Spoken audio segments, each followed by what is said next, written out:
యాకోబు 1వ అధ్యాయము 21వ వచనాన్ని, అందుచేత సమస్త కల్మషమును విర్రవీగుచున్న దుష్టత్వమును మాని లోపల నాటబడి మీ ఆత్మను రక్షించుటకు శక్తిగల వాక్యమును సాత్వికముతో అంగీకరించుడి. దేవునికి మహిమ కలుగును గాక. మరి సమయంలో మనం చదివినటువంటి వచనాన్ని మనం గమనించినట్లయితే, అందుచేత సమస్త కల్మషమును విర్రవీగుచున్న దుష్టత్వం మాని లోపల నాటబడి మీ ఆత్మను రక్షించుటకు శక్తిగల వాక్యమును సాత్వికముతో అంగీకరించుడి. అర్థమైంది మీ కాడ చదివిన మాట? మనము కొన్ని మానుకోవాలంట. ఏం మానుకోవాలంట? కల్మషము ఒకటి, రెండవది విర్రవీగుచున్న దుష్టత్వం మాని లోపల నాటబడి మీ ఆత్మను రక్షించుటకు శక్తిగల వాక్యమును ఎట నమ్మాలంట? సాత్వికముతో అంగీకరించాలంట. చూసినారా? దేవుని వాక్యాన్ని ముందు మనం ఏం చేయాలా? ముందు మనం దేవుని వాక్యాన్ని అంగీకరించాలా. ఇది నాకే, ఇది నా కోసమే అని మనం దాన్ని ఏం చేయాలా? తీసుకోవాలా. దేవుని వాక్యాన్ని మనం ఏం చేయాలా? తీసుకోవాలి. ఇది నాకే, దేవుడు నాతోనే మాట్లాడుతున్నాడని మనం దాన్ని అంగీకరించాలి. ఎట్లా అంగీకరించాలా? కళ్యాణ్ బాబు చెప్తాడు, ఊరికి ఇంటంటాం, అంగీకరించంటాం, పోతుంటాం, అంతట కాదంట. ఎట్లా అంగీకరించాలంట? సాత్వికముతో అంగీకరించాలంటే వినయము, విధేయత, భయము, భక్తులు అన్నీ కలిసి సాత్వికం గల హృదయముతో దేవుని నామాన్ని, ఆయన వాక్యాన్ని మనం అంగీకరిస్తే నీ జీవితంలో దేవుడు ఏదైనా చేయడానికి వెనుకడుగు వేయడు. చూడండి, ఒక మాట మీకు చూపించాలని ఆశపడుతున్నాను. నేను లేఖనాల నుంచి ఒక మాట మీకు చూపిస్తాను. మత్తయి సువార్త 17వ అధ్యాయం 20వ వచనం, మీ అల్ప విశ్వాసము చేతనే మీకు ఆవగింజంత విశ్వాసముని నెడల ఈ కొండను చూచి ఇక్కడ నుండి అక్కడికి పొమ్మనగానే అది పోవును. హల్లెలూయా. దేవుని వాక్యాన్ని మనం అంగీకరించినాం అనుకో, ఆటోమేటిక్గా మనకి ఏమొస్తుంది? విశ్వాసం వస్తుంది. ఏమొస్తుంది? అల్ప విశ్వాసం ఉండదు. దేవుని నమ్మిన వాళ్ళకి మీరు బాగా గమనించాలా, దేవుని నమ్మిన వాళ్ళకి, వాక్యాన్ని నమ్మిన వాళ్ళు ఎప్పుడు కూడా దేనికి భయపడరు. అసలు దేనికి అధైర్యపడరు. దేవుడు ఉన్నాడు, చూసుకుంటాడు, ఆయన ఇస్తాడు, ఆయన చేస్తాడు, ఆయన ఆదుకుంటాడు, ఆయన పోషిస్తాడు, ఆయన కాపాడుతాడు, ఆయన ఆరోగ్యం ఇస్తాడు, ఆయన శక్తిని ఇస్తాడు, ఆయన కావలసిన సమస్యల నుంచి విడుదల కలుగు చేస్తాడు, గర్భఫలం ఇస్తాడు. ఇవన్నీ ఎట్లా వస్తాయి మనకు మాటలు? యేసయ్యను మనం అంగీకరిస్తే. ఎవరిని అంగీకరిస్తే? వాక్యాన్ని అంగీకరిస్తే, దేవుని అంగీకరిస్తే, నువ్వు విశ్వాసముతో పలికేది ఏదైనా సరే దేవుడు జరిగిస్తాడంట. హల్లెలూయా. ఆవగింజంత విశ్వాసం ఉంటే చాలంట. ఏం విశ్వాసం అంట? మనలో ఆవగింజంత విశ్వాసం కూడా లేదు. లేదు కాబట్టి మనకు భయం. రేపెట్నో, ఈరోజు ఎట్నో, వచ్చే సంవత్సరం ఎట్టనో, ఈ సంవత్సరం ఎట్టొకటి 2023 3 నెలలు ఉంటే అయిపోతుంది. ఇంకా 24 ఎట్ట చేయాలనోబ్బా, పెళ్ళి ఎట్ట చేయాలనోబ్బా, అది ఎట్ట చేయాలనో, ఇది ఎట్ట చేయాలనో అని గస పెడతా ఉంటారు అన్నమాట. టెన్షన్ ఎక్కువ, దిగులు ఎక్కువ. ప్రభువుని అంగీకరించిన వారు నిజంగా ఏ దానికి భయపడరు, అధైర్యపడరు. ఆవగింజంత విశ్వాసము నీలో ఉంటే ఆ కొండను చూచి ఇక్కడ నుంచి పక్కకు పోంటది. ఏమవుతుందంట? అది చెప్పండి అమ్మా. పొమ్మనగానే అది పోవును. అది సరే, కొండ పోకుంటే మళ్ళీ కనీసం నీ జీవితంలో చిన్న చిన్న సమస్యలన్నా పోవడం లేదేనో ప్రార్థన చేస్తంటే, అంటే దాన్ని బట్టి మనలో ఆవగింజంత విశ్వాసం కూడా లేదు. సమస్యలు పోవడంలే, ఇబ్బందులు పోవడంలే. సరే, ఒక్కొక్కసారి దేవుడు విననట్టు ఉంటాడు. ఒక్కొక్కసారి మనం ప్రార్థన చేసినా కానీ విననట్టు ఉంటాడు. అటని చెప్పి కొంతమంది విశ్వాసమే పోగొట్టుకుంటారు అన్నమాట. యేసు ప్రభుకి ఎంత ప్రార్థన చేసినా, ఎంత ఉపవాసం చేసినా, ఏం చేసినా లేడు ఆయన అది ఇది అని అంటారు అన్నమాట కదా. విశ్వాసం నీలో ఉండాలా. నీ జీవితంలో ఆ కార్యము జరిగేంత వరకు కనీసము ఆవగింజంత విశ్వాసము నీలో ఉంటే నువ్వు అనుకున్న దాన్ని దేవుడు తలదనేలా చేస్తాడు ఆయన. హల్లెలూయా. గొప్ప కార్యాలు దేవుడు జరిగిస్తాడు. నువ్వు ఉదయం చెప్పిన అపవిత్రాత్మను వాడిని అంగీకరిస్తే గినా నువ్వు దేవుని అంగీకరించలేవు, దేవుని వాక్యాన్ని అంగీకరించలేవు. నీ ఆత్మ ఎప్పుడు మండుతా ఉండాలా. చూడండి, ఒక మాట చూపిస్తాం మీకు. 1 తెస్సలోనికీయులకు 5వ అధ్యాయం 19వ వచనం. ఆత్మను ఆర్పకుడి. అంతే, 19వ వచనం ఒక మాటే, ఆత్మను ఆర్పకుడి. మనం ఏం చేస్తాం? మన ఆత్మను ఆర్పుకుంటా ఉంటాం. ఏం చేస్తాం? మన ఆత్మని రోజుసేపు వెలిగించుకుండేది, రోజుసేపు నాకు మళ్ళీ ఏమైపోయేది? తుస్సు అయిపోయేది. 2 వారాలకి ఎప్పుడో చర్చికి వచ్చాము, మళ్ళీ 2 వారాల తర్వాత ఎప్పుడు వచ్చి వెలిగించుకోనికి మళ్ళీ చర్చికి వచ్చాం. ఆ వెలుగు నిలబడుతుందా? నిలబడదు. పోనీ మధ్య మధ్యలో ఏమన్నా మోకాలంగి ప్రార్థన చేసుకుంటామా? చేసుకోం. ఒకరోజు ఒక ఆమె నిందంట. ఏమనిందంట తెలుసా? ఒకరోజు ఒక ఆమె పాస్టర్ అడిగినాడంట, ఏమ్మా ఎంతమంది మీలో ఇంటి దగ్గర మోకాలం ప్రార్థన చేసుకుంటున్నారు అని అడిగినాడంట పాస్టర్య. అడిగితే అందరి చేతి ఎత్తినారంట. పాస్టర్ మేము చేసుకుంటున్నాం. సరే అమ్మా నువ్వు లేయి, రోజుకి ఎన్నిసార్లు మోకాలు అంగుతున్నావు అని అడిగినాడంట. అడిగితే ఆమె అనిందంట, బట్టలు ఉతికేటప్పుడు మోకాలు అంగి బట్టలు ఉతుకుతుందంట, బోకులు కడిగేటప్పుడు మోకాలు అంగి బోకులు కడుగుతుందంట, వంట చేసేటప్పుడు మోకాలు అంగి కిరోసిన్ పేగాడ వంట చేసుకుంటుందంట. అదే మోకాల ప్రార్థన అంటే. నీ పనులు చేసుకుంటా ప్రార్థన చేయడం కాదు, నీ పనులు చేసుకుంటా ప్రార్థన చేయడం కాదు. నీ ఆత్మ ఆరిపోకుండా ఉండాలంటే నువ్వు ప్రత్యేకమైన, మన ఒకరోజు ఒక వాక్యం చెప్పినా, ఒక గదిలోకి వెళ్ళి ఏకాంతంగా ఉండి తలుపు వేసుకొని ప్రార్థన చేయాలా. అప్పుడు నీలో ఉన్న విశ్వాసాన్ని బట్టి నీ జీవితంలో ఏ సమస్య ఉన్నా సరే అది పారిపోతుంది. హల్లెలూయా. పారిపోతుంది అంతే. అది నీ జీవితంలో ఏది కూడా ప్రార్థన నీ జీవితంలో అపవాది పడుతున్న ప్రతి పన్నాగాని తప్పిస్తుంది ప్రార్థన. అయితే నీ ఆత్మ ఆరిపోకుండా ఉండాలంటే నువ్వేం చేయాలంటే బాగా గమనించు. 3 విషయాలు చెప్తాను నేను మీకు.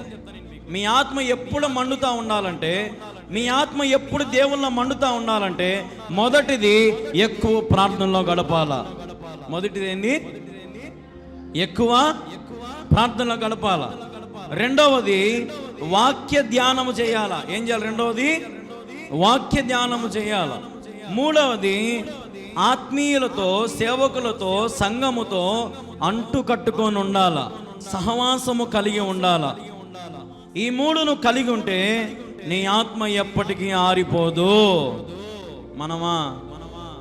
మనం సేపు ఏదైనా పరిగెత్తినా, పిల్లలను చూసుకుని అటు చేసి ఇటు చేసినా, ఏదైనా సపోర్ట్ వచ్చినా, పొరపాటున ఎవడన్నా వాకిలి దన్న కొట్టినా అందరికీ వింటాం. ఏకాగ్రత ఉండదు మనకు. నువ్వు మోకాళ్ళు లొంగితే నిన్ను నువ్వు మైమర్చిపోయి ప్రభుని గణపరుస్తూ నీలో ఉన్న ఆత్మను రగిలింపజేసుకోవాలి. వాడు ఆర్పాలనే చూస్తాడు ఏదో ఒక రకంగా. అప్పుడే పిల్ల వచ్చేది ఇంట్లోకి. ఏం తాగనికి? పాలు తాగనికి. మనం పాడుతున్న వాళ్ళం ఏం చేస్తాము? లేచిపోతాము.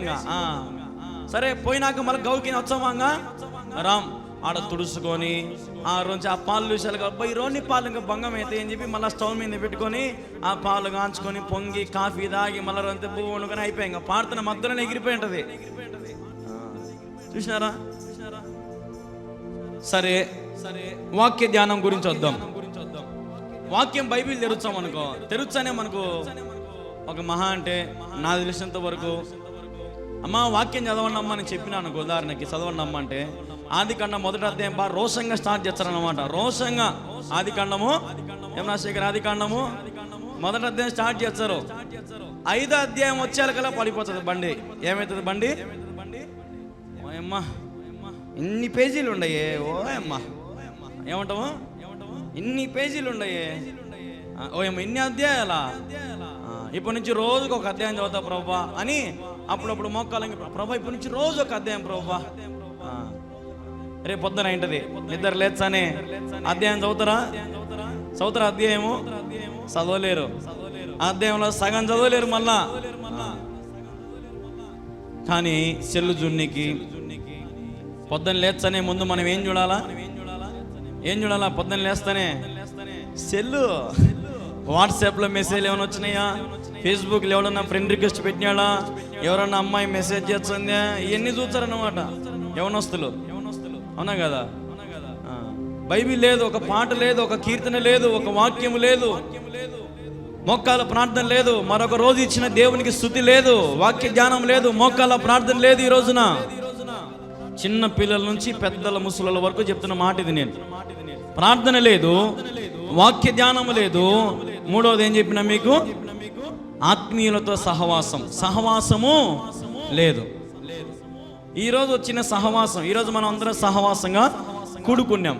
మళ్ళీ ఎప్పుడు కూడుకుంటామో కదా గ్యారెంటీ లేదు మనకు. ఉందా?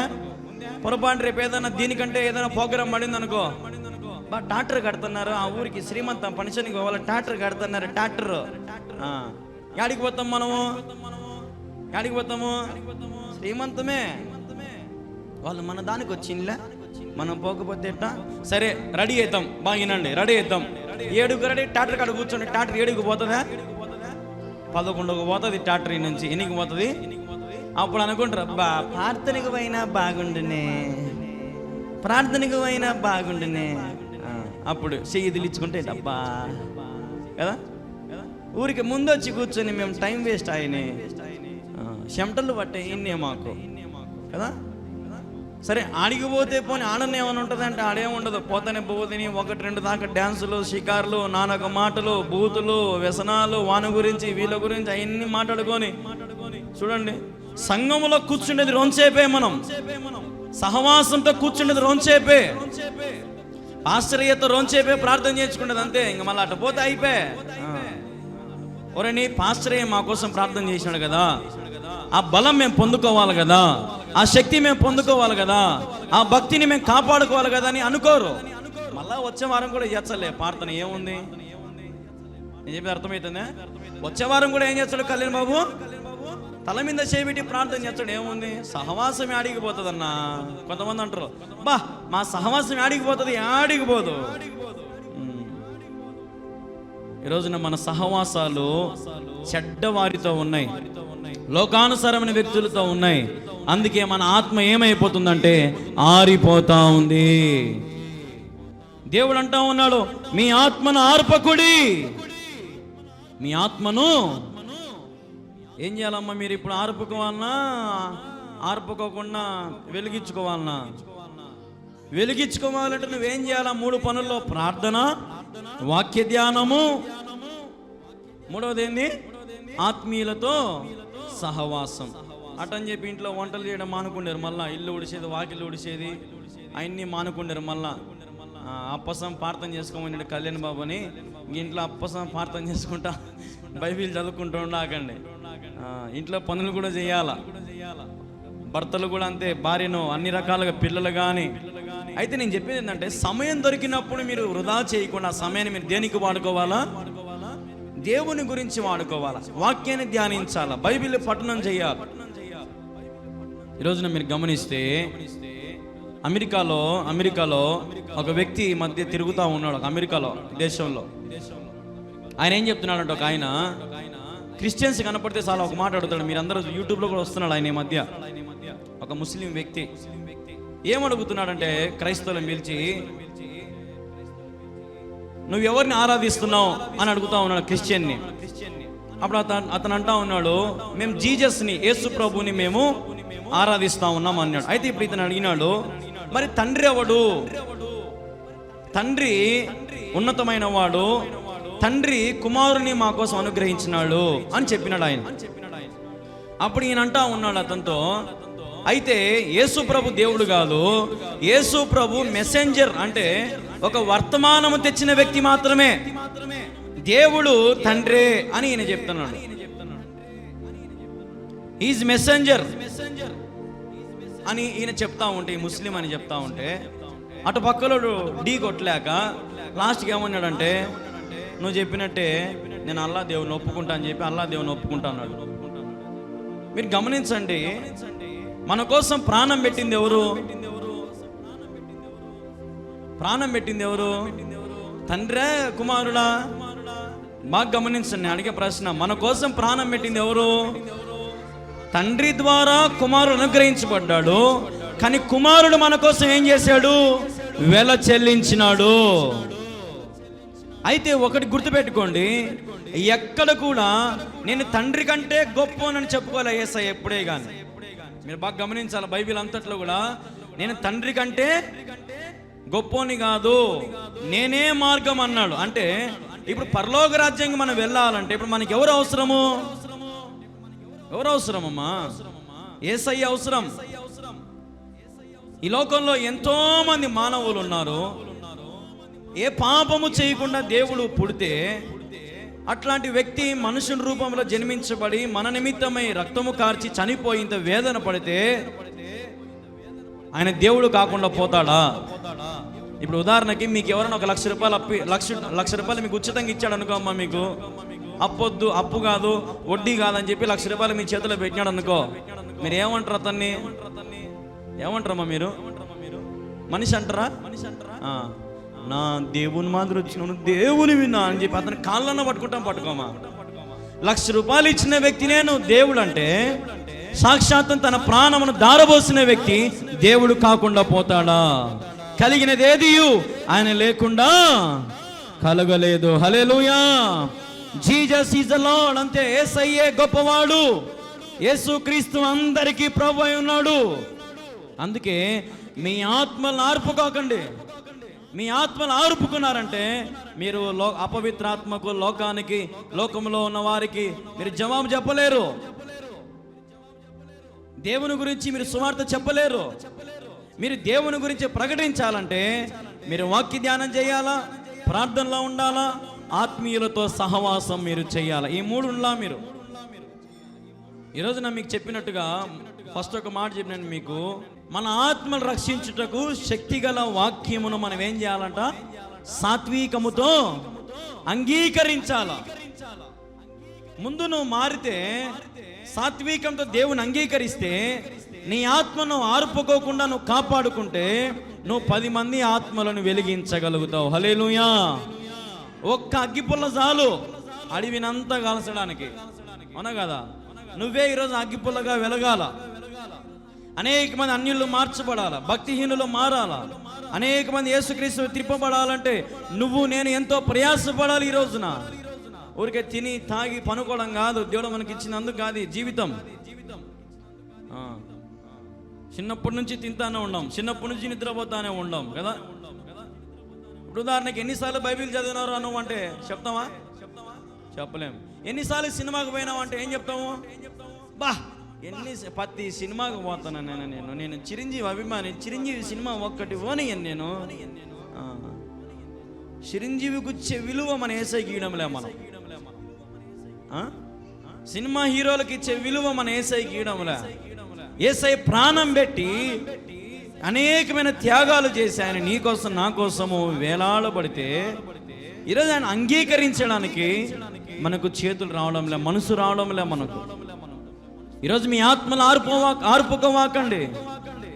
చెడు సాంగత్యాలు చేసి నానా విధమైన వాటితో మీరు ఈ లోకంలో కల్మషమై వాటన్నిటిని మీరేం చేయాలంట? కల్మషమును, దుష్టత్వమును ఏం చేయాలంటే మీరు ఏం చేయాలంటే మీరు మానుకోవాలా. మానుకుంటేనే విర్రవీగుచున్న దుష్టత్వం ఉందా లేదమ్మా? విర్రవీగుతున్న దుష్టత్వం, విర్రవీగిపోతా ఉన్నాడు ఇప్పుడు. ఎవడు? దుష్టుడు, అపవాది ఏం చేస్తాడు ఇప్పుడు? విర్రవీగుతున్నాడు వాడు. ఆ విర్రవీగుతనములో నువ్వు నేను పడిపోతా ఉన్నాం.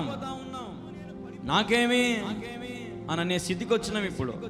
దేవుని పని చేయడానికి మనం ముందుకు రావడంలే, దేవుని పని పూనుకోవడానికి మనకు ముందుకు రావడంలే కదా. నాకెంతో సంపాదన ఉంది, నాకెన్నో పనులు ఉన్నాయి, నాకు అవి ఉన్నాయి, ఇవి ఉన్నాయి కదా. మనిషి ఈ రోజున విర్రవీగిపోతా ఉన్నాడు అనమాట. ఇవన్నీ ఎక్కడి నుంచి వచ్చినాయి అని ఆలోచన చేయడంలే. ఒక అబ్బాయి ఉన్నాడు, నాగన్న పాలని, యూట్యూబ్లో ఉన్నాడు అబ్బాయి, వాక్యం చెప్తా ఉన్నాడు. ఒక అబ్బాయి నాగన్న పాలని, నాలాంటి యవనస్తుడు కరెంటు పని చేస్తూ ఉంటాడు. కరెంటు పని చేస్తూ ఉంటే ఒకరోజు స్తంభం మీదకి ఎక్కి లైన్ ఏదో మారుస్తూ ఉంటే సడన్గా లైన్ ఏదో మొత్తానికి కరెంట్ వచ్చి అతని చెయ్యి, అతని కాళ్ళు ఇట్లా నిలుక్కపోయినాయి అనమాట. కాళ్ళు మొత్తం చక్కగా ఉంటాయి అనమాట, శవంలాగా, జీవం లేదు కాళ్ళకి. ఒక చెయ్యి పోయింది, తల ఇటు పక్క నుంచి ఇదంతా పోయింది అనమాట, ఇదంతా పోయింది. అయితే ఆ అబ్బాయి ప్రతిరోజు ఒక వీడియో పెడతాడమ్మా యూట్యూబ్లో, దేవుని కోసం సువార్త చెప్తాడు. నాకు బల ఆశ్చర్యం వేస్తుంది. మంచంలో పనుకో ఉంటాడు, ఒక చిన్న మైక్ ఇటు పెట్టుకుంటాడు, సెల్లు ఎదురుగా వాళ్ళ అమ్మనో ఎవరో మొత్తం గట్ట పట్టుకుంటారు, దేవుని వాక్యం చెప్తా ఉంటాడు. నాకు బల ఆశ్చర్యం వేస్తుంది. చూడండి, ఏమీ లేని వ్యక్తి మంచం మీద పనుకున్నోడు చెప్తా ఉన్న ఒక మాట ఏం చెప్పాడంటే, ఒకప్పుడు నాకు గవర్నమెంట్ ఉద్యోగం అని నేను విర్రవీగిన, ఒకప్పుడు నా దగ్గర డబ్బు ఉందని విర్రవీగిన, ఒకప్పుడు నేను దుష్ట స్నేహితులు విర్రవీగిన, ఒకప్పుడు చెడు స్నేహితుని విర్రవీగిన, ఈరోజు దేవుడు నన్ను పండేసినాడు. చూసినావా? ఒప్పుకున్నాడు. ఇప్పుడు పాపమా బిడ్డ ఒప్పుకున్నాడు, దేవుడు నన్ను పడేసినాడు అని ఒప్పుకున్నాడు. ఒక్కొక్కసారి నువ్వు మాట వినకపోతే దేవుడు మనల్ని కూడా ఏం చేస్తాడు? పడేస్తాడు, గాయపరుస్తాడు. తెలుసా మీకే దేవుని గురించి? పడినప్పుడు నువ్వు తెలుసుకోవాలా ఇది దేవుని కార్యమే అని. అప్పుడు నువ్వు తెలుసుకొని మోకాళ్ళంగా ప్రార్థన చేస్తే పడిన చోటే దేవుని నిన్ను లేపుతాడు. హల్లెలూయా, హల్లెలూయా. మీ ఆత్మలు ఎప్పుడు రగులుతూ ఉండాలి. మీ శరీరం గురించి మీరు ఆలోచన చేయకండి. ఈ శరీరం ఎంత తిన్నా, ఎంత పనికి పోయినా, ఎంత చేసినా సాలదంటది ఈ శరీరం. కానీ ఆత్మ ఏమంటదంటే, చర్చికి పోకుండా పోతుమే, బలలో చేయలేకపోతుమే, ఉపాసకుడికి పోలేకపోతే అని ఎప్పుడు దాని బాధ లోపల ఘోషిస్తూ ఉంటుంది. మీకేం అర్థం కావడంలా. వ్యర్థమైన మాటలు మీకు టైంపాస్ ఉంది అనుకుంటా ఉండారు మీరు. బంధాలలో, బంధుత్వాలలో ఏదో జరిగిపోతుందని మీరు అనుకుంటా ఉండారు. కానీ ఒకనొక రోజున మీరు దేవుని దగ్గర పొరపాటున మీరు విర్రవీగితే మిమ్మల్ని దేవుడు ఖచ్చితంగా పడేస్తాడు. దేవుని విషయంలో ఎప్పటికి కూడా మనము దీనులుగా, సాత్వికముగా ఆయనను మనం ఏం చేయాలంట? అంగీకరించాలంట. హల్లెలూయా. దేవుని అంగీకరించిన రోజు నుంచి నీ బ్రతికే మారిపోతుంది, నీ స్థితి మారిపోతుంది, నీ స్థాయి మారిపోతుంది. కాబట్టి మనం ఆలోచన చేయాలి. ప్రతి దేవుని బిడ్డలారా, మరి మన ఆత్మలు రగిలించబడాలంటే నువ్వు దేవునితో జతబడి, నువ్వు దేవుని సంఘముతో, ప్రార్థనలో, వాక్య ధ్యానంలో నువ్వు మునిగి తేలుతా ఉండాలి. ఆవగింజంత విశ్వాసం నీలో ఉండాలా. ఎంత ఉండాలా? ఆవగింజంత ఎంత ఉంటుందా అంత ఉంటుందా? ఆవగింజంత విశ్వాసం అన్నా ఉంటే, మీరు చూడండి ఒకసారి దేవుడు ఎంత గొప్పోడో. ఆవగింజ విశ్వాసం ఉంటే ఏం చేయొచ్చంట? కొండను చూసి పక్కకు పో అంటే ఏమవుతుందంట? పొరపాటుని ఎరగడ్డమైన విశ్వాసం ఉంటే, ఆవగింజంత విశ్వాసం ఉంటేనే కొండ పక్కకు పోతుందంటే, ఒక ఉల్లిపాయ, ఒక ఎర్రగడ్డమైన విశ్వాసం ఉండింది అనుకో, అప్పుడు ఇంకేమవుతుందో తెలుసా? అందుకే దేవుడు అన్నాడు, అడుగుము జనములో నీకు స్వాస్థ్యం ఇస్తా అన్నాడు ఆయన. హల్లెలూయా. విశ్వాసంతో అడిగితే జనములే నీకు స్వాస్థ్యం ఇస్తాడు దేవుడు. నువ్వు అడుగు పెట్టిన ప్రతి స్థలము నీదే అన్నాడు ఆయన. అయితే నువ్వు విశ్వాసంతో అడగాలంతే, వేరేదేంలే. దేంతో అడగాలి? నువ్వు విశ్వాసంతో అడగాలి. నువ్వు విశ్వాసంతో మొరపెడితే చాలు, నీ జీవితంలో ఏదైనా దేవుడు చేస్తాడు. అల్ప విశ్వాసులారా, ఎంతకాలం నేను మీతో ఏగాలరా నాయన, నేను మీతో. మీకు ఎన్నోసార్లు చెప్పిన కథ. పడవలో పోతా ఉంటే యేసయ్య పడుకొని ఉన్నాడు. 12 మంది శిష్యులు ఎక్కడున్నారు? పడవలో ఉన్నారు. గాలి వానల చేత, అలల చేత పడవంతా ఊగిపోతా ఉంది. అయితే అందరు భయపడిపోతా ఉన్నారు. ఏం చేయాలి దిక్కు తోచడంలా, ఎక్కడ సముద్రంలో మునిగిపోతారో అని భయపడి పరుగులెత్తి యేసయ్య యొద్దకు వెళ్ళారు. యేసయ్యా, నువ్వు లేయేసయ్యా, తొందరగా లేయేసయ్యా, మనం మునిగిపోయిట్టున్నాం యేసయ్యా, అలలు, గాలి, వానకు పడవంతా ఊగిపోతుంది యేసయ్యా అని యేసయ్యను లేపినప్పుడు యేసయ్య అన్నమాట, అల్ప విశ్వాసులారా. చూసా, జస్ట్ దేవుడు లేచినాడు అంతే. లేచి ఏం చేసినాడు? చెయ్యి సముద్రం వైపు జాచి ఆజ్ఞాపించినాడు. సముద్రం అంతా ఏమైంది? ఇప్పుడు చల్లగా నిమ్మలంగా ఉందన్నమాట. ఇప్పుడు అంతవరకు ఉబ్బి ఎగిసెగిసి పడే అలలన్నీ ఇప్పుడు ఏమైనాయి? సాఫీగా ఉన్నాయి. ఎందుకంటే మీరు గమనించండి, ఒక్కోసారి నీ విశ్వాసాన్ని దేవుడు పరీక్ష పెడతాడు. ఇప్పుడు నిజంగా ఆ అలలు, ఆ తుఫాను, ఆ అలలు అనుకుంటే ఆ సముద్రం ఆ పడవను ముంచేయలేదా? ముంచేస్తుందా? ముంచేయలేదా? కానీ దానికి తెలుసు. ఏం తెలుసు దానికి? ఆ పడవలో యేసయ్య ఉన్నాడని దానికి తెలుసు. హల్లెలూయా. కానీ ఎవరికి తెలియడంలే? ఆ 12 మంది శిష్యులకు తెలియడంలే. ప్రకృతి దేవునికి లోబడతా ఉంది, మనుషులు దేవునికి లోబడలేకపోతా ఉన్నారు. ఇదే తేడా, అంతే. శాపకు చెబితే శాప యోనాన్ని మింగిందా? మింగలేదా? సముద్రం పాయలుగా చేయమంటే చీలిపోయింది. బండను కొడితే నీళ్ళు వచ్చింది. ఆకాశం తెరిచి మన్నాను కురిపిమంటే మన్నా కురిసింది. నీళ్ళలో గొడ్డలి తేలింది.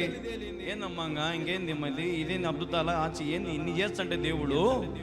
వాళ్ళు ఏందడా దేవుని పిలిచడమేంది? 12 మంది శిష్యులు ఒరేని మా పడవలో యేసయ్య ఉన్నాడు, మాకు ఏ ఆపద రాదని వాళ్ళు ధైర్యంగా ఉండాలని లేదా? ధైర్యంగా భయపడి భీతి ఇచ్చే అబ్బా ఇంకా మామూలు విషయం కాదు. చెమటలు కారిపోతా ఉన్నాయి అందరికీ. యేసు ప్రభు లేచి అల్ప విశ్వాసులారా, చూసినారా? ఒకసారి దేవుడు నిన్ను కూడా పరీక్ష పెడతాడు. అల్ప విశ్వాసంతో ఉన్నావు అనుకో, నీ జీవితం వేస్ట్. దేవుడు పరీక్ష పెట్టినప్పుడు నీలో విశ్వాసం, ఆవగింజంత విశ్వాసం ఉంటే చాలు, నువ్వు ఏదైనా సరే సాధించవచ్చు. నీ జీవితంలో ఏది సాధించాలనుకుంటున్నావు? ఉద్యోగమా, వివాహమా, గర్భఫలమా, పేరా, ప్రఖ్యాతల, డబ్బులా, లేదంటే నీకు ఏం కావాలన్నా, లోకంలో గౌరవమా, లేదంటే కీర్తి ప్రతిష్టలా, లేదంటే లోక మర్యాద, నీకు ఏం దేవుడు అన్నీ ఇస్తాడు. అయితే నువ్వు చేయాల్సిన పని ఏంటంటే విశ్వాసంతో ఉండాలి. చాలా మంది అంటారు దేవుడు మనకి ఈ లోకంలో ఘనత ఇయ్యడా, ఈ లోకంలో దేవుడు మనం హెచ్చించాడా? ఎందుకు హెచ్చియడు? ఎందుకు ఘనత ఇయ్యడు ఆయన? ఎందుకు ఘనత ఇయ్యడు ఆయన? ఎందుకు హెచ్చించాడు ఆయన? నువ్వు సక్రమంగా కరెక్ట్గా ఉంటే, నువ్వు భక్తి చేసుకుంటూ విశ్వాసం నిలకడగా ఉండి, ప్రార్థన పరురాలుగా నువ్వు ఉండి, సంఘముతో సహవాసంతో నువ్వు ఉంటే, ఎందుకు నేను హెచ్చించాడు ఆయన?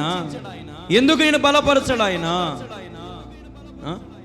ఈరోజున పరిశుద్ధాత్మ శక్తి ద్వారా మనము బలపరచబడాలి. హల్లెలూయా. పరిశుద్ధాత్మ దేవుని ద్వారా మనం దీవించబడాలి. దేవుని ద్వారా మనము అసలు చెప్పాలంటే అడిగిన వాటన్నిటిని మనం పొందుకోవాలా. పొందేంత వరకు నువ్వు మోకాలు దిగకూడదంటే అట్ట ప్రార్థన చేయాలా. నువ్వు ప్రభువు నువ్వు మొర పెడితే నువ్వు సాధించేందుకు దాన్ని వదిలిపెట్టద్దు. దేవుడు ఇన్లేదులే అని 1 నెల చేసి, 2 నెలలు చేసి, 3 నెలలు చేసి, మేము ఏడలేబ్బా ఆ చర్చికి పోయినాం, ఆ పాస్టర్తో చేసుకున్నాం, ఈ పాస్టర్ యాడికి మన ఇంటి సామికి పోదాం, బాబులాంకి పోయి గుండు కొట్టించుకుంటే ఇక్కడ బుడిపోవచ్చు, అది ఎక్కుతాడు, నెత్తి మీదకి ఎక్కుతాడు, పిల్లడు పుడతాడు. అయిపోయా 3 నెలలకే మన విశ్వాసం ఏమైంది?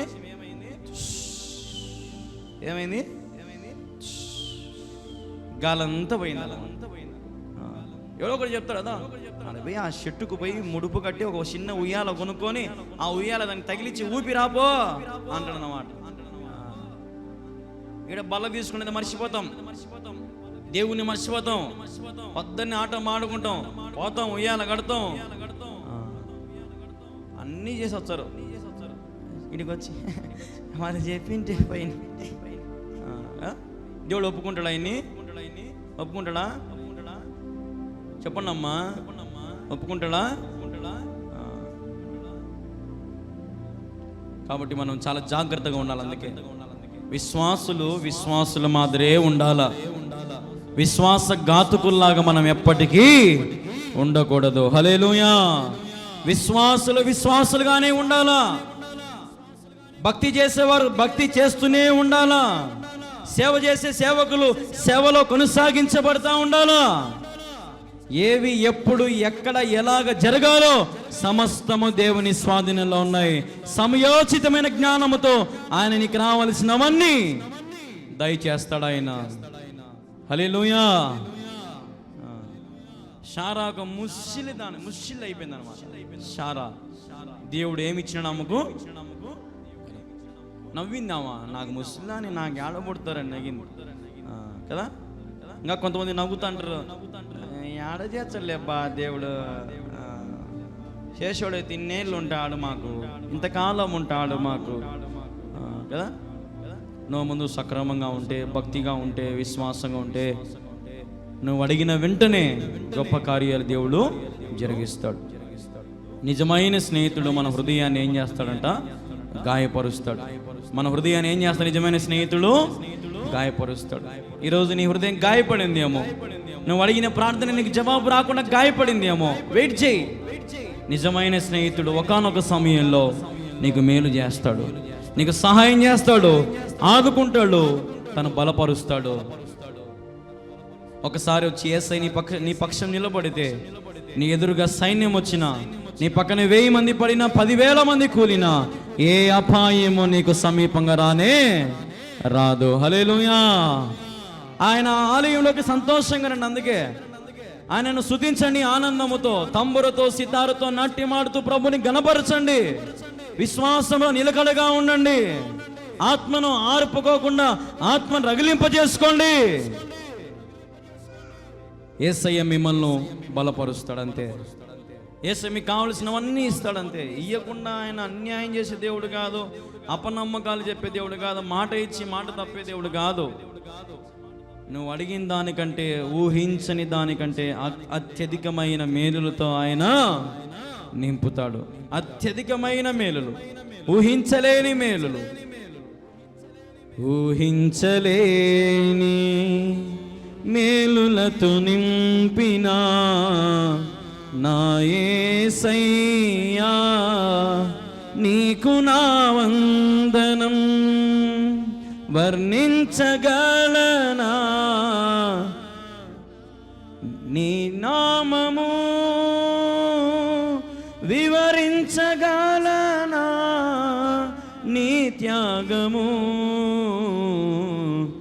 ఊహించలేని మేలులతో నింపిన నా యేసయ్యా, నీకు నా వందనం.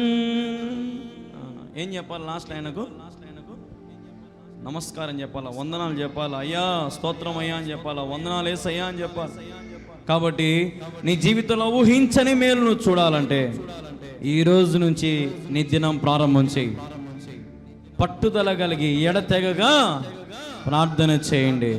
దేవుడు యేసయ్య, మీరు గమనించండి, ఉదయకాలం అంతా బోధ చేసేవాడు, రాత్రంతా ఏం చేసేవాడు?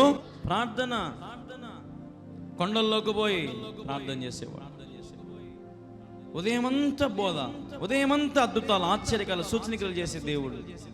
రాత్రి అవ్వగానే ప్రార్థన. ఎందుకు మనకి నేర్పిస్తున్నాడు ఈ ప్రార్థన అంటే, నువ్వు కష్టాల్లో ఉన్నప్పుడు ప్రార్థన చేస్తే ఆ కష్టం నుంచి తప్పించి నేను సుఖవంతమైన రాజ్యంలో కానీ నేను ప్రవేశింపజేస్తాడు. హల్లెలూయా. ఆ పేదవాడైన లాజరు రోజు అడుక్కుంటా ఉన్నాడు ఇంటి ఎదురుగా. ఆ ధనవంతుడు పట్టించుకోలే, పొరా అని తాగుతూ తినుతూ సంతోషంగా ఎంజాయ్గా ఉన్నాడు ఈ ధనవంతుడు. అయితే ఒకనొకరు ఇద్దరికి మరణం వచ్చింది. అయితే ఒకడు నరకంలో వేయబడ్డాడు. లాజరు పేదవాడు, దిక్కులేనివాడు, అబ్రహాము ఒడిలో ఉన్నాడు, బార్డర్లో ఉన్నాడు. ఇటుపక్క బార్డర్ నరకంలో ఉన్నాడు, ఇటుపక్క ఏమో ఇతను పరలోకంలో ఉన్నాడు. చూడండి, నీ జీవితంలో ఏదైనా సరే అన్యాయం చేయొద్దు, అతిక్రమం చేయొద్దు, వ్యసనాలు, బూతులు ఏవైనా సరే కంట్రోల్గా, లిమిట్గా, పద్ధతిగా నువ్వు ఉంటే నిజంగా దేవుని కోసం ఏదైనా చేస్తాడు. నాయన ఏమంటాడు? నేను చెప్పినట్టు వింటే అన్నీ నీకు వచ్చాయి, నేను చెప్పినట్టు వినకపోతే నావేమి నీకు రావు. ఈ లోకంలో నాయన మహా అంటే ఉదాహరణకి 1 కోటి రూపాయలు సంపాదించింటాడేమో. ఎంత? 1 కోటి రూపాయలు సంపాదించింటాడేమో. ఆ 1 కోటి రూపాయల కోసము డాడీ డాడీ అట్టనా, డాడీ సరే డాడీ ఇంటర్ డాడీ చేర్చ డాడీ నువ్వు చెప్పి అవునా కదా, ఆయన కొట్టినా పడతాం, తిట్టినా పడతాం. కానీ అంటే బయటికి పోతానే ఏమంటారు? డబ్బులు చూసి, ఆస్తిని చూసి గమ్మున ఉండగాని, లేకపోతే నా ఆ ఇంట్లో ఎవడు ఉంటారు రా నాయన, తలకాయ నొప్పి మా నాయనతో, మా అమ్మతో. అంటే ఇప్పుడు దేనికోసం ఉన్నాడు? నేను అమ్మ నాన్న కోసం ఉన్నాడా? డబ్బు కోసం ఉన్నాడా? డబ్బు కోసం, ఆస్తి కోసం ఉన్నాడు. చూసినారా? అదే నిజంగా నాయన మాటకు లోబడితే నాయన బిడ్డకి ఏమైనా కొదవ చేస్తాడా? చేయడు. మనం అందరం నిజంగా తప్పిపోయిన కుమారుని బుద్ధే మనది. నా ఆస్తిలో నాకు భాగమేమో. నేను పోయి వ్యాపారం చేసుకుంటే డెవలప్ అవుతా. ఎంతకాలం నీ కాడ నేను నీ కాళ్ళ నీ చెప్పులు సాటి ఎందుకు ఎంతకాలం పోతే ఎవడుంటా నీ కాడ, నా డబ్బులు నాకి, నువ్వు నీ పెద్ద కొడుకు ఎట్టినే ఉండరు, ఎవడుంటాడు మీ కాడ అని తీసుకొని పోయినోళ్ళు ఎటొచ్చిన మళ్ళీ ఇంటికి సక్కా జినిగిపోయి స్నానం లేక తాగి నోరు కడుక్కోక స్నానం చేసుకోక బట్టలు లేక బికారున మాదిరి అడుక్కున్న మాదిరి వచ్చినాడు. కానీ నాయన ఏం చేసినాడు అతన్ని? నా కొడుకు తప్పిపోయినా, నా కొడుకు చెడిపోయినా తిరిగి నా ఇంటికి వచ్చినాడు. నా కొడుకుకు ప్రశస్తమైన వస్త్రము ధరించండి, నా కొడుకు ఉంగరం పెట్టండి, నా కొడుకు కొత్త చెప్పులు తీసుకొని రండి, క్రొవ్విన దూడను వధించి విందు ఏర్పాటు చేయండి. అది తండ్రి ప్రేమ. ఈ రోజున యేసయ్య చూపిస్తున్న ప్రేమ అంతకంటే ఇంకా మిన్న అయిన ప్రేమ యేసయ్య ప్రేమ. ఈ లోకంలో ఏ వ్యక్తి కూడా కన్న తల్లిదండ్రులైనా సరే మన కొరకు ప్రాణం పెట్టలేరు. ప్రయత్నం చేస్తారు కానీ ప్రాణము పెట్టలేరు. తప్పించాలని చూస్తారు కానీ ఎవరు కూడా ప్రాణం పెట్టడానికి సాహసం చెయ్యరు. కానీ దేవుడు నిజంగా మనము మన తల్లి గర్భం రూపించబడక మునుపే, మన పితరులు రూపించబడక మునుపే ఆయన నీ నా పాపములు ఏం చేసినాడు? శిలువ మీద కొట్టివేసినాడు ఆయన. హల్లెలూయా! కొట్టివేసినాడు ఆయన. నీలో కొంచెమైన నువ్వు పాపం ఉండకూడదని, నువ్వు నీతిగా బ్రతకాలని, పరిశుద్ధంగా బ్రతకాలని, నీ ఆత్మ ఎప్పటికీ ఆరిపోకూడదని ఆయన వెలుగు నీ మీద కుమ్మరించి మన చీకటినంతా ఆయన మోసుకొని, మన పాప భారం అంతా ఆయన మోసుకొని చనిపోయినాడు. పాపం చూసారా ఎంత ప్రేమ యేసయ్య. లోకంలో ఏ దేవుడు చేయలేడు, ఏ మానవుడు చేయలేడు ఇట్లాంటి త్యాగం. కాబట్టి యేసుని ప్రేమిస్తున్నావా?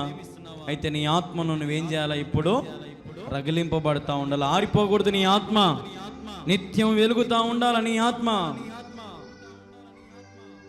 నీ ఆత్మ ఎప్పుడు దేవుళ్ళ వర్ధిలింపబడతా ఉండాలా, దేవుని కొరకు పరితపించిపోతా ఉండాలి. దేవుని వాక్య నిమిత్తమై, దేవుని స్తుతించే విషయంలో, సహవాసములో, వాక్య ధ్యానములో నీ ఆత్మ పరుగులు పెట్టాల దేవుని కోసం.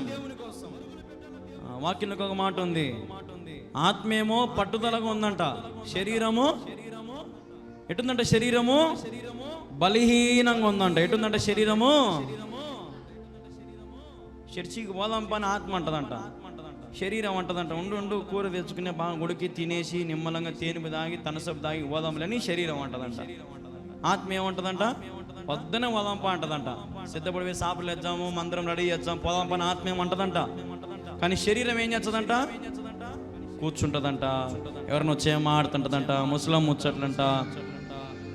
కొంతమంది తీరా 9 అయ్యేంత వరకు మాట్లాడుతూనే ఉంటారు. స్నానం చేసుకుందాం, సిద్ధపడదాం అని. ఎవడో కూడా ఏవా పాడతానికి రావు, ఏంటికి రా నాయనా, వచ్చానా పా నాయనా మీరు భారీ, ఎవడో ఒకరికి చెప్పాలా మనకు ప్రార్థనకు పోదాంపా అని. అంతవరకు మనకు ప్రార్థనకు పోదామని కూడా ఎలగదు బలుపు. ఆడ పాటలు మోగని, వాక్యం మోగని, మనం చేసేది మనమే, వచ్చేది కూర్చుండేది పోయేది. ఒకప్పుడు మీరేం వాక్యాలు నాకు తెలియదు కానీ ఈ 4 సంవత్సరాల్లో మీరు ప్రతిరోజు వింటున్న ప్రసంగాలన్నీ ఆనిముత్యాలే. మీరు అవన్నీ విని దీవించబడితే ఖచ్చితంగా మనం అందరం పరలోక రాజ్యంలోకి వెళ్తాం. మీరు నిర్లక్ష్యం పెడితే, పెడచెవుని పెడితే, ఏం కాదులే ఇంతేలే మేముగా మాకు ఇట్నే అలవాటు అయిపోయింది అనుకుంటే మాత్రము మీరు చాలా నష్టపోతారు. ప్రభు కోసం వేగిరి పడాలి, సిద్ధపడాలి, ప్రభు కోసం ప్రయాసపడాలి. నీ ఆత్మ రగులుతూ ఉండాలి, మండుతూ ఉండాలి, నీలో అగ్ని మండుతూ ఉండాలి. అప్పుడు నువ్వు దేవుని కోసం పరితపించే బిడ్డగా ఉంటావు. ఆవగింజంత విశ్వాసం ఉంటే చాలు, నీలో నీ జీవితంలో ఏ సమస్య ఉన్నా సరే నువ్వు దాన్ని ఏం చేసుకోవచ్చు? పోగొట్టుకోవచ్చు. కాబట్టి ఈ రాత్రి దేవుని వాక్యం వింటున్న దేవుని బిడ్డలారా, ముందు దేవుని వాక్యాన్ని దేవుని అంగీకరించండి. అంగీకరించినాక విశ్వాసాన్ని నిలబెట్టుకోండి. విశ్వాసంతో ప్రభువుని అడగండి. దేవుడు ఏదైనా సరే మీ జీవితంలో జరిగిస్తాడు. విశ్వాసులు ఘాతుకుల వలె ఉండొద్దు, అల్ప విశ్వాసుల వలె ఉండొద్దు. విశ్వాసం నిలకడగలి నువ్వు ఉంటే ప్రతి అపవిత్ర ఆత్మశక్తిని యేసు నామములో నువ్వు జయించవచ్చు. జయించలేమా? జయించవచ్చు. యేసయ్య నీతో ఉంటే నీ ఇండ్లంతా పండగే. ఏదో ఒక పాట కూడా ఉంది కదా, ఏదో ఇండ్లంతా పండగే ఏదో ఉంది, పాడు. ఇళ్ళలోన పండగంట కళ్ళలోన కాంతులంట ఎందుకు ఎందుకే కోయిలా చెప్పవే చెప్పవే కోయిలా. యేసయ్య ఉంటే పండగ, యేసయ్య ఉంటే సంతోషం, యేసయ్య ఉంటే ఆనందం, యేసయ్య ఉంటే సమస్తము మేలుతో నింపబడుతుంది. ఒక పండగ వస్తే ఎట్టుంటుందో, ఎంత సంతోషం ఉంటుందో, యేసయ్య వస్తే ప్రతిరోజు పండగే. హల్లెలూయా. కొంతమంది అంటారు కదా, డాడీ నువ్వు ఎప్పుడో ఒకసారి వచ్చావు, వచ్చినప్పుడు అంతా పండగ మాత్రం ఉంటుంది, నువ్వు డ్యూటీకి ఎక్కువ పోతుంటావు, మాతో ఉండు డాడీ అని అంటారు కొంతమంది పిల్లలు కదా. పండగ యేసయ్య మనతో ఉంటే ఆనందం, యేసయ్య మన ఇంట్లో ఉంటే సంతోషం, యేసయ్య మన ఇంట్లో ఉంటే బయటికి సైతాన్ గడు పరారైపోతాడు, నీ ఇంట్లో ఏ కష్టము ఉండనే ఉండదు. కాబట్టి అల్ప విశ్వాసంతో కాకుండా ఆవగింజంత విశ్వాసంతో మీరు అడిగిన వాటన్నిటికంటే, ఊహించు వాటన్నిటికంటే అత్యధికమైన మేలులు మీరు పొందుదురు గాక. ప్రార్థన చేసుకుందాం. ప్రార్థన. సకలాశీర్వాదాలకు కారణభూతుడకు తండ్రి నీకు స్తోత్రం. విన్న వాక్యాన్ని నీరు కట్టి ఫలింపచేయని ఆశీర్వదించండి ఆయన. తండ్రి, ఎందరైతే మరి నీ వాక్యాన్ని విన్నారో ప్రభా వారిని జ్ఞాపకం చేసుకున్న ఆయన. అవును తండ్రి, మేము కూడా ప్రభా నేను అంగీకరించుటకు, వాక్యాన్ని అంగీకరించుటకు ప్రభా ఆవగింజంత విశ్వాసం కలిగి ప్రభా మేము కూడా మొరపెట్టినట్లుగా ప్రభా నీలో ఫలించి అభివృద్ధి పొందినట్లుగా సహాయము చేయండి అయ్యా. మా ఆత్మలు ఎన్నటికీ ఎప్పటికీ ఆరిపోకుండా ప్రతి అపవిత్రాత్మ శక్తులు వేస్తున్నా లయపరచండి అయ్యా. మా శరీరం కూడా బలపరచండి అయ్యా, మా ఆత్మను బలపరచండి అయ్యా. నీలో మేము ఫలించినట్లుగా అభివృద్ధి పొందినట్లుగా సహాయము చేయమని వేడుకుంటూ, చేరిన వారిని పాల్గొన్న వారిని అందరినీ కూడా మీరే దీవించమని ఆశీర్వదించమని వేడుకుంటూ, మమ్మల్ని మేము తగ్గించుకుంటూ మీ ఘనమైన నామాన్ని తీస్తూ, చేరిన వారిని కుటుంబాలందరినీ కూడా పేరు పేరున అందరినీ జ్ఞాపకం చేసుకోమని వేడుకుంటూ, యేసుక్రీస్తు నామములో ప్రార్థించి స్తుతించి అడిగి వేడుకుంటున్నాము తండ్రి. ఆమేన్, ఆమేన్, ఆమేన్.